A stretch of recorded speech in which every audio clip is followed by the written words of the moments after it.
Napasarap nga pala yung tulog ko. Andyan na pala kayo. Wag nga kayong nanggugulat, pati yung ilong ko nagulat sa inyo eh. Gusto ko lang sana i-try yung walk up like this, kaso wag na lang. Good morning sa inyo. Kung yung last time na tinimpla ko, abo at balakubak ng tigre. Ngayon naman, itatry ko tong pawis ng pinakamakulit na kangaroo. Galing pa pala tong Australia. May side effect din to. At siguradong hindi magugustuhan ng mga mister nyo ang side effect nito. Ang side effect nga pala neto, magtatantrum ka.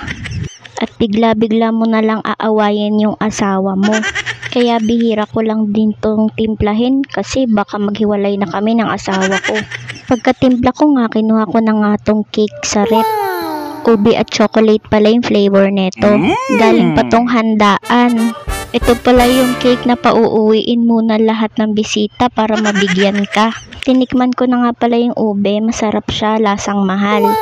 At sinunod ko na tong chocolate. Okay naman, lasang chocolate pa rin. Last bite na. Happy birthday po. At thank you din po sa pa-take out.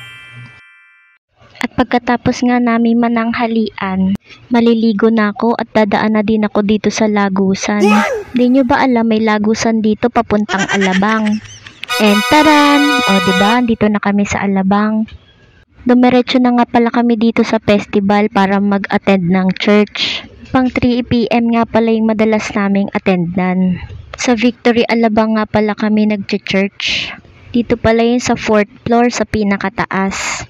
Hindi naman every Sunday ako nag-a-attend, pero pag may time talaga naglalaan ako ng oras para makapagpasalamat kay Lord. Dahil araw-araw kaming nakakasurvive. Sa dami ng problema at pagsubok, nakakayanan pa rin natin araw-araw. At humingi na rin ng kapatawaran sa mga kasalanan na nagagawa natin araw-araw. Nung first time ko nga palang mag-attend ng church dito sa Victory Alabang, grabe yung experience ko. Sinama nga pala ako ng sister-in-law ko. Sabi niya baka manibago daw ako.